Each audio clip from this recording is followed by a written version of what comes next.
Assalamualaikum warahmatullahi wabarakatuh. Alhamdulillah syukurillah ala ni'matillah la haula wala quwata illa billah.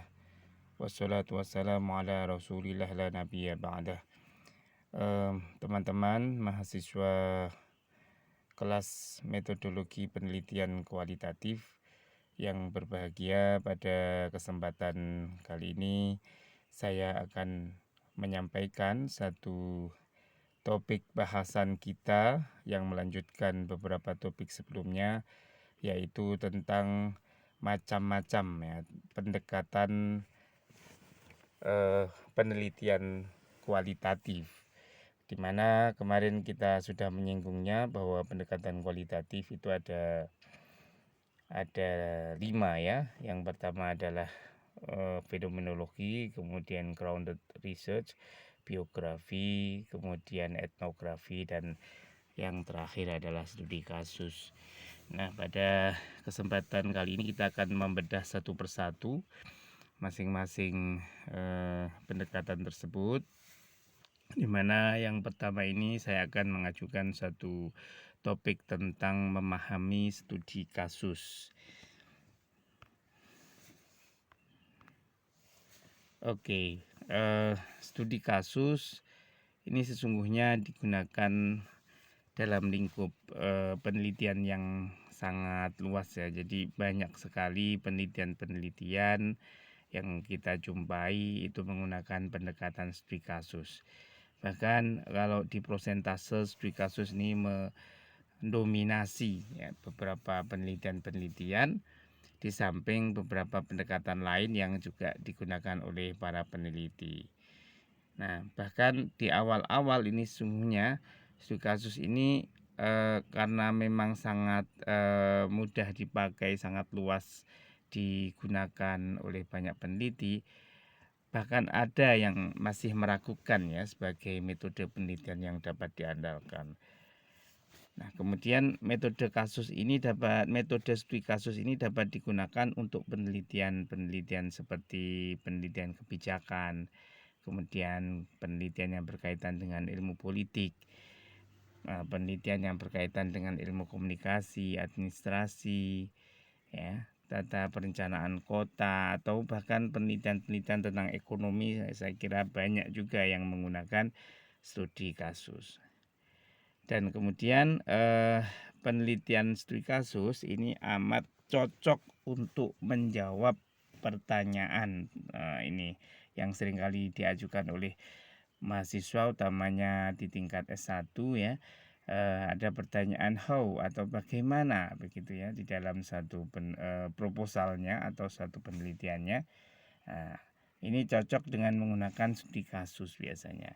Atau ada pertanyaan why, ini ya, mengapa.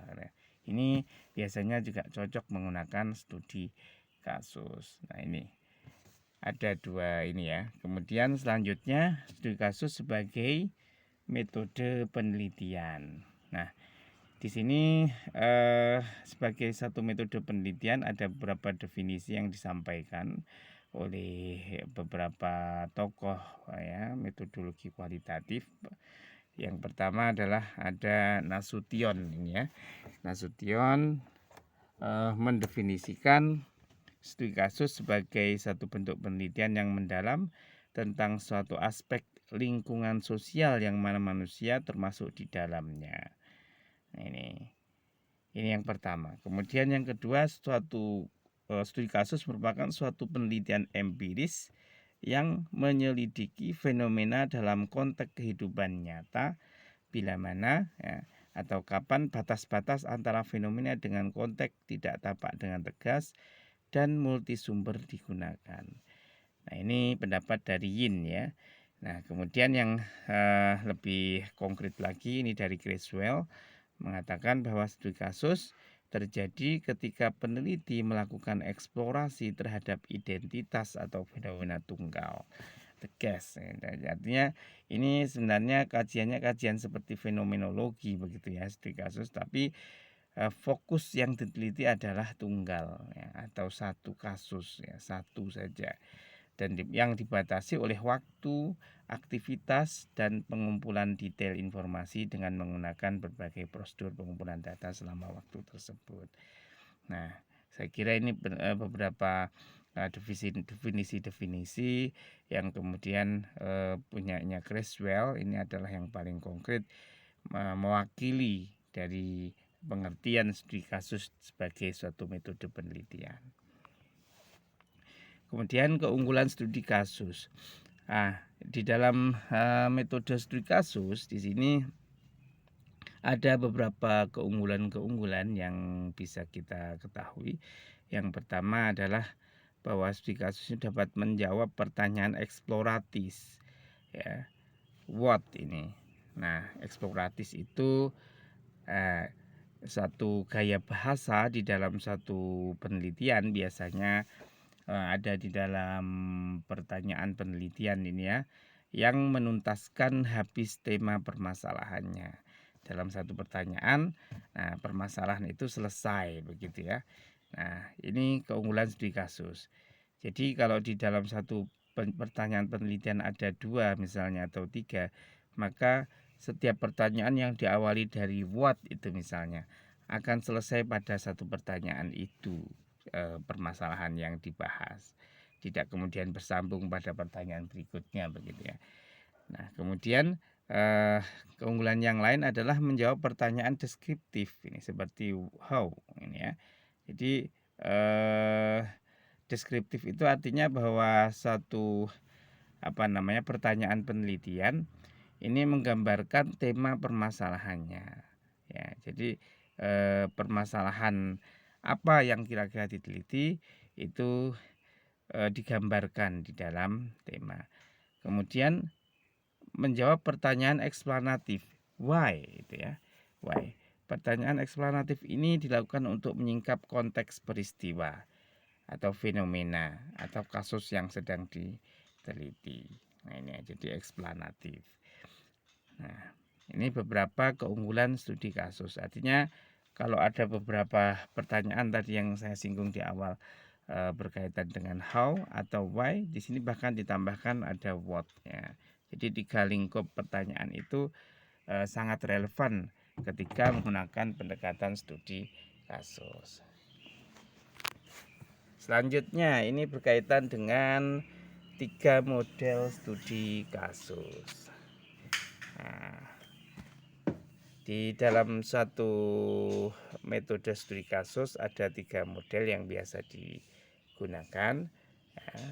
Yang pertama ada intrinsic case study. Intrinsic case study ini dilakukan untuk melihat suatu fenomena secara intrinsik ya, atau tersembunyi, ya, tersembunyi di dalam satu fenomena tertentu. Oleh karenanya tidak dilakukan untuk membangun teori. Ya. Tidak dilakukan untuk membangun teori. Jadi ini hanya mengungkapkan fenomena yang tersembunyi saja. Kemudian yang kedua ada instrumental case study. Ya, instrumental case study. Ini dilakukan karena alasan eksternal. Ya, alasan eksternal, alasan yang ada di luar lingkup permasalahan yang diteliti. Nah, bukan karena ingin mengetahui hakikat kasus itu. Nah, itu ya. Jadi ada di luar kasus itu. Biasanya dilakukan untuk membuktikan sebuah teori yang sudah ada. Nah, ini kebanyakan yang biasa dilakukan oleh teman-teman S1 adalah pada lingkup instrumental case study ini. Kemudian yang ketiga ada collective case study. Ini dilakukan untuk menarik kesimpulan atau generalisasi atas fenomena atau populasi atas kasus-kasus tersebut. Nah, kalau biasanya collective case study, ini kalau biasa kita sebut dengan bahasa yang lebih sederhana adalah multi kasus begitu ya. Jadi ada banyak kasus di dalam satu lingkup penelitian yang kemudian banyak kasus tadi nanti pada akhirnya akan mampu mengeneralisasi satu fenomena. Baik, selanjutnya berkaitan dengan sifat studi kasus. Nah, Jadi di dalam studi kasus ada beberapa sifat-sifat yang perlu kita ketahui. Yang pertama adalah satu kasus adalah suatu hal yang spesifik, ya, satu hal yang spesifik. Ya. Menurut Loy Smith, ya, di dalam STIC, kasus merupakan bounded system atau sistem yang dibatasi. Nah, ini sifat yang pertama. Kemudian sifat yang kedua, oleh karena itu studi kasus memiliki keunggulan mendalam, keunggulan kedalaman analisis maksudnya. Ya, jadi analisisnya cukup mendalam, mengungkap hal-hal yang ada di balik satu fakta, ya, dan sifatnya yang spesifik tadi. Jadi karena lingkupnya tidak luas, ya, spesifik, maka bisa atau mampu seorang peneliti mengungkapkan fakta-fakta di balik kasus yang diteliti. Nah, kemudian tujuan studi kasus adalah memberikan gambaran secara detail, ya, tentang latar belakang, sifat-sifat serta karakter yang khas dari kasus itu. Nah, karena memang spesifik, jadi detail-detailnya akan muncul. Dan yang terakhir, nantinya dengan pemilihan subjek yang tepat, produk dari studi kasus akan dapat digeneralisir. Nah, jadi ya ini tergantung dengan karakteristiknya tadi, ya. Nah, apakah kemudian satu kasus mampu untuk mengeneralisir semua fakta yang ada di dalam lingkup penelitian itu, ya, atau harus melakukan beberapa beberapa penelitian kasus-kasus yang lain sehingga akan mampu mengeneralisir. Ini tergantung dengan penelitian atau topik apa yang akan dikaji dalam satu penelitian studi kasus. Nah, di sini saya menyampaikan ada 5 kesalahan berpikir dalam studi kasus. Ini. Jadi beberapa peneliti memang masih memikirkan hal-hal yang kalau saya katakan salah, ya, di dalam atau berkaitan dengan penelitian studi kasus. Nah, di sini yang pertama bahwa seorang peneliti, ya, ini mengatakan bahwa teori lebih bermakna ketimbang realitas empiris. Nah, ini saya kira pemikiran yang salah, ya. Nah, kalaupun teori lebih bermakna, berarti tidak ada pengujian teori, ya, tidak ada komparasi teori, ya, tidak ada penemuan teori-teori baru.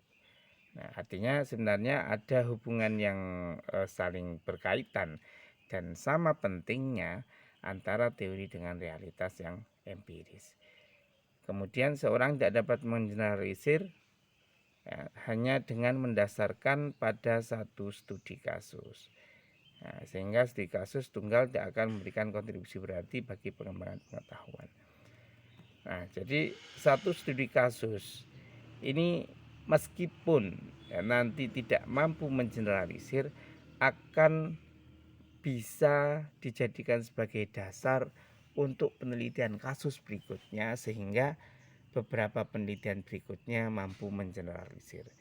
Artinya bahwa meskipun hanya studi kasus, kalaupun tidak mampu mengeneralisir, setidaknya memberikan kontribusi pada penelitian kasus berikutnya tadi, ya, yang kemudian terkumpullah beberapa kasus dengan beberapa peneliti yang berbeda, tetapi kemudian pada akhirnya akan mampu mengeneralisir.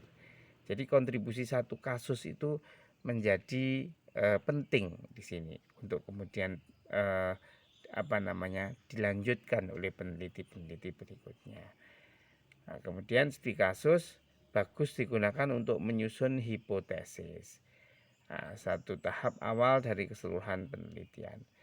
Nah, ini saya kira kalau hipotesis ini berkaitan dengan penelitian kuantitatif, ya. Ini yang paling sering kali kita jumpai. Kalau di dalam penelitian kualitatif, hipotesis tidak menjadi suatu hal yang mutlak atau harus ada, ya. Jadi bahkan sifat dari satu penelitian kualitatif kemarin sudah kita singgung, atau karakteristiknya bahwa suatu penelitian kualitatif tidak membutuhkan hipotesis di sini. Nah, itu ya. Kemudian yang keempat, studi kasus bias verifikasi. Nah, kalau dikatakan beberapa peneliti bahwa studi kasus merupakan bias verifikasi, kenyataannya banyak penelitian menggunakan studi kasus, dan ketika dilakukan verifikasi, validasi, ternyata memenuhi syarat. Nah, ini. Kemudian yang kelima, seringkali sulit untuk membangun proposisi umum dan teori yang didasarkan pada kasus tunggal. Nah, ini saya kira cara berpikir yang salah ya. Sehingga kesalahan-kesalahan di atas ya tentu saja bagi para peneliti bisa terjadi atau bisa menjadi suatu yang ada atau mengganggu di benaknya. Karena banyak peneliti yang menganggap remeh pendekatan studi kasus. Bahkan kini metode studi kasus sudah jadi trademark bagi peneliti-peneliti kualitatif. Ini. Nah, kemudian memilih studi kasus untuk penelitian.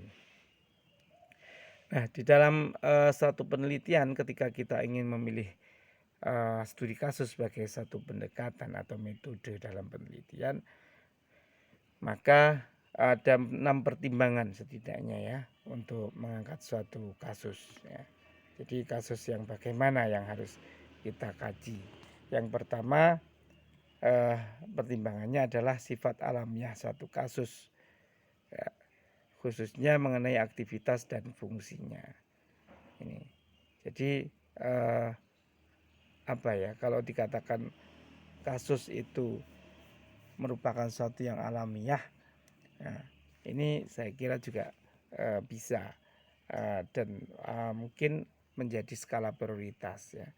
Jadi bukan suatu rekayasa misalnya begitu.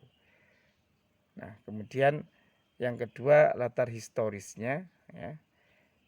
Kemudian yang ketiga, setting fiskalnya ya. Fisikal maksudnya terbatas hanya pada sesuatu yang bersifat fisik.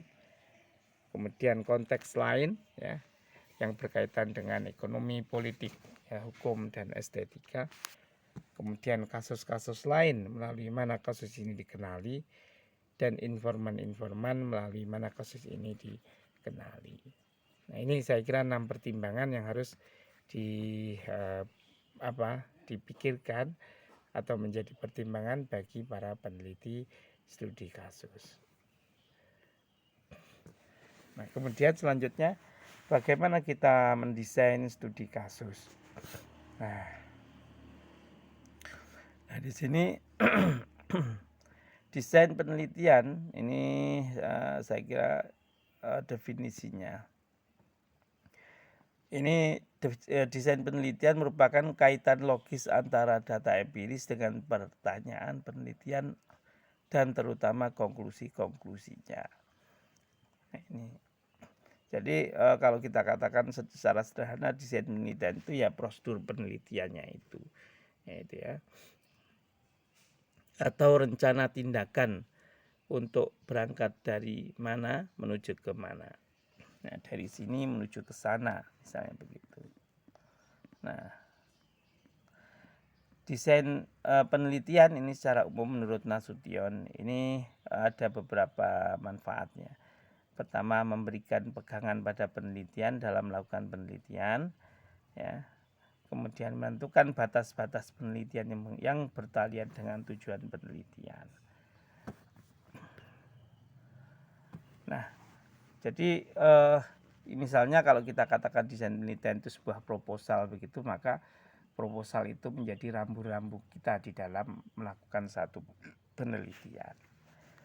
Nah, oleh karena itu dalam satu penelitian ya, tujuan penelitian harus jelas ya, agar satu penelitian menemukan ujung pangkalnya. Nah, di sini ada beberapa jenis-jenis tujuan penelitian. Tujuan penelitian itu apakah eksploratif ya, menjajaki sesuatu yang belum dikenal atau baru. Kemudian deskriptif memberikan penjelasan yang lebih jelas tentang situasi-situasi tertentu, termasuk situasi sosial, eksperimen ya, untuk melakukan uji hipotesis dalam situasi yang mana atau berapa variabel dapat dikontrol, dan yang keempat eksplanatif ya, untuk menjelaskan konteks peristiwa yang ditujukan untuk menjawab pertanyaan mengapa. Nah, ini beberapa macam dari tujuan penelitian. Ini yang masih berkaitan tadi dengan desain penelitiannya. Nah, di sini berkaitan dengan desain kasus ya, desain kasus. Jadi satu kasus ada yang diteliti yang itu merupakan kasus tunggal, ada juga kasus yang diteliti merupakan multi kasus. Nah, ini dalam satu kelompok ini ya, ada unit analisis tunggal atau holistik ini dan unit analisis multi kasus ini saling terjalin. Nah,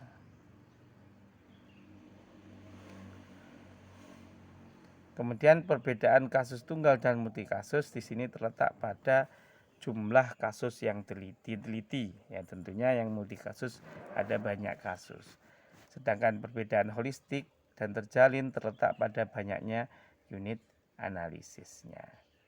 Nah, dan selanjutnya desain multi kasus banyak digunakan dalam studi komparatif ya, komparatif pembandingan ya, dan juga lebih potensial untuk dijadikan generalisasi. Nah, kemudian selanjutnya teknik pengumpulan dan analisis data. Menurut Yin, ini setidaknya ada 3 prinsip yang harus diperhatikan dalam mengumpulkan bukti studi kasus ya. Yang pertama, penggunaan sumber bukti-bukti dari 2 atau lebih sumber, tetapi menyatu dengan serangkaian fakta atau temuan yang sama. Ini. Nah, jadi dalam studi kasus ada banyak sumber di sini.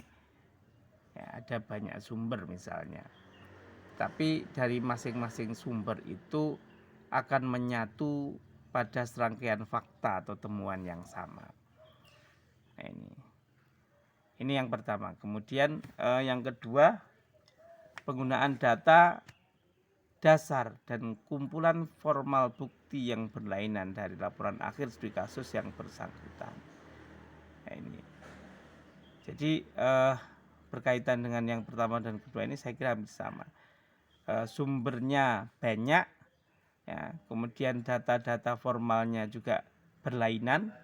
Nah, pada intinya itu harus mampu menjawab satu temuan ya, atau satu fakta atau fakta yang menyatu, fakta atau temuan yang sama begitu ya, yang berkaitan dengan kasus itu. Karena ini lingkupnya kan sesungguhnya sempit, tapi tidak menutup kemungkinan sumber-sumber data yang diambil itu berbeda-beda atau berlainan sumber begitu ya. Kemudian penggunaan serangkaian bukti dan keterkaitan eksplisit antara pertanyaan-pertanyaan yang diajukan, data yang terkumpul, dan konklusi-konklusi yang ditarik. Nah, ini. Jadi ada hubungan yang linier ya antara pertanyaan yang diajukan, data yang terkumpul, dan konklusi yang ditarik atau kesimpulan yang ditarik.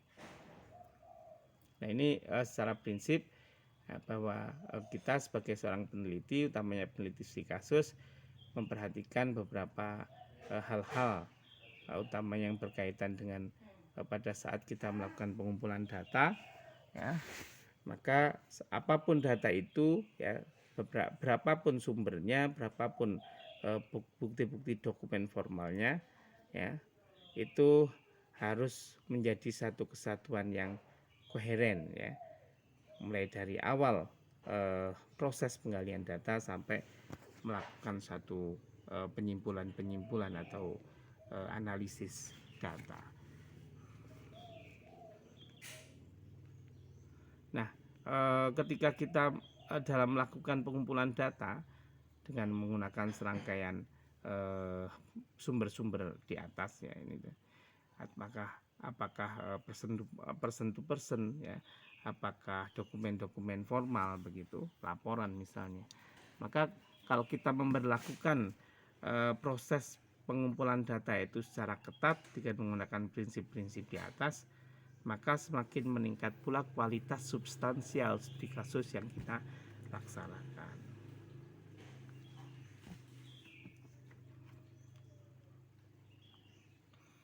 Nah, ini salah satu contoh studi kasus metode menggunakan multisumber ya, dokumentasi ini ya, rekaman arsip, wawancara, observasi langsung, observasi partisipan, perangkat fisik.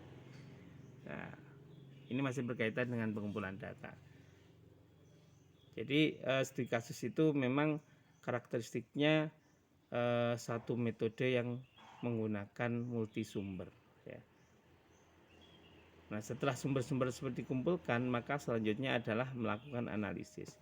Tahap ini bisa jadi merupakan tahap yang paling sulit karena membutuhkan keterampilan khusus. Nah, maka dibutuhkan satu metode analisis ya, di dalam mengolah, di dalam meramu sumber-sumber data itu menjadi satu analisis yang tepat, menjadi satu sajian laporan yang bisa dibaca oleh banyak pihak.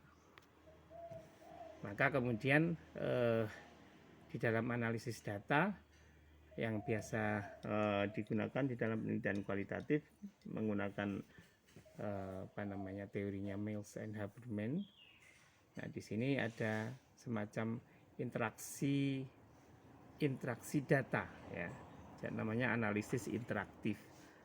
Nah, di situ ada reduksi data, penyajian data, dan penarikan kesimpulan ya, ada 3 itu.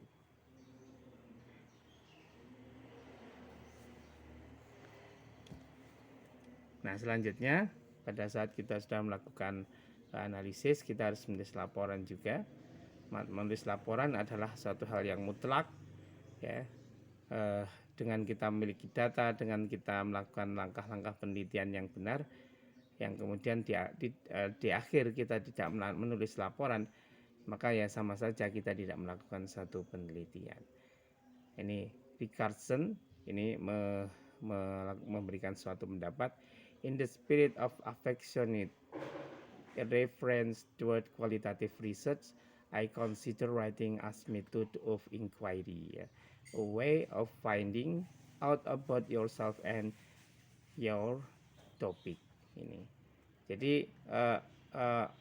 tidak bisa dipungkiri ya, ini seperti apapun satu penelitian kualitatif itu dilakukan ya, ini Richardson ini lebih percaya bahwa menulis itu salah satu metode yang tepat ya, metode yang tepat. Jadi di akhir itu adalah ya menulis itu ya, sesungguhnya.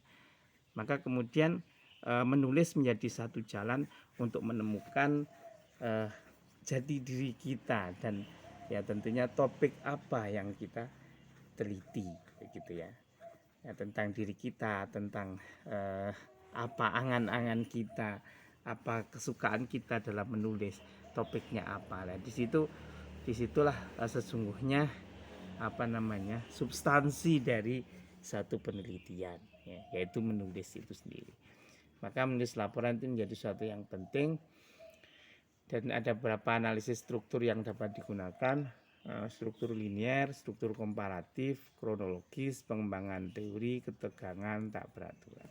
Nah, di sini ada beberapa pengertiannya. Struktur analisis linier ini merupakan bentuk standar dalam laporan, dimulai dengan subtopik yang mencakup isu atau persoalan yang akan diteliti, temuan data yang dikumpulkan dan dianalisis, dan konklusi-konklusi serta implikasi-implikasi temuan tersebut. Ini struktur analisis linier. Kemudian struktur komparatif ini merupakan bentuk-bentuk pengulangan studi kasus dan membandingkan alternatif deskripsi atau eksplanasi kasus yang sama. Tujuan pengulangan tersebut untuk menunjukkan tingkat di mana fakta-fakta berkesesuaian dengan masing-masing model, dan pengulangan tersebut benar-benar mengilustrasikan teknik penjodohan pola. Ini struktur komparatif ya. Kemudian struktur kronologis ini berupa peristiwa-peristiwa yang disampaikan dalam urutan kronologis. Dan yang keempat, struktur pengembangan teori disajikan berdasarkan urutan-urutan logika pengembangan teori. Ya, jadi berdasarkan teori ini logikanya, logika penyusunan laporannya. Logika tersebut nantinya akan bergantung pada topik dan teori spesifik. Yang kelima, struktur ketegangan. Ini sedikit berlawanan dengan pendekatan analitis. Peneliti akan mengungkapkan atau mengemukakan hasil penelitiannya di awal, bagian-bagian lain yang tersisa dan menegangkan akan dijelaskan secara menyebar selanjutnya pada poin-poin yang telah ditetapkan ya. Jadi tidak hanya terpusat pada satu data tapi menyebar. Dengan sangat cocok untuk studi kasus eksplanatif. Dan yang keenam, struktur tak beraturan. Struktur ini dapat digunakan pada studi kasus deskriptif yang mana tidak ada hal-hal khusus yang perlu ditekankan. Nah, ini beberapa struktur di dalam penulisan laporan. Ya, tentu dalam penulisan laporan, bagaimana skill kita, ya, keterampilan kita, semuanya akan ditentukan oleh jam terbang peneliti. Nah, tentu Anda sebagai satu peneliti pemula, saya kira kalau dikatakan harus ideal dalam suatu tulisan ya, laporan ya, atau bahkan proses penelitiannya, itu saya kira idealisme itu ya bisa jadi menjadi suatu yang nyata ya, tetapi kemudian membutuhkan keterampilan-keterampilan yang terus diasah dalam bidang penelitian ya. Bila Anda sebelumnya sudah pernah melakukan satu penelitian, tentu ini menjadi sesuatu yang baik, sesuatu yang berharga untuk kemudian Anda terus asah ya teman-teman ini di dalam proses-proses penelitian selanjutnya, baik untuk menulis skripsi misalnya, atau nanti ketika melanjutkan di jenjang S2 untuk menulis tesis misalnya, sampai pada jenjang-jenjang berikutnya. Nah, ini saya kira yang dapat saya sampaikan, mudah-mudahan dapat memberikan manfaat, dapat memberikan satu wawasan bagi teman-teman semuanya, khususnya tentang permasalahan ruang lingkup pembahasan kita, yaitu studi kasus. Saya kira cukup ya, dan apabila ada pertanyaan silahkan disampaikan melalui WA Group. Sekian dari saya, kurang lebihnya mohon maaf. Wallahu muwaffiq ila aqwamit thoriq. Assalamualaikum warahmatullahi wabarakatuh.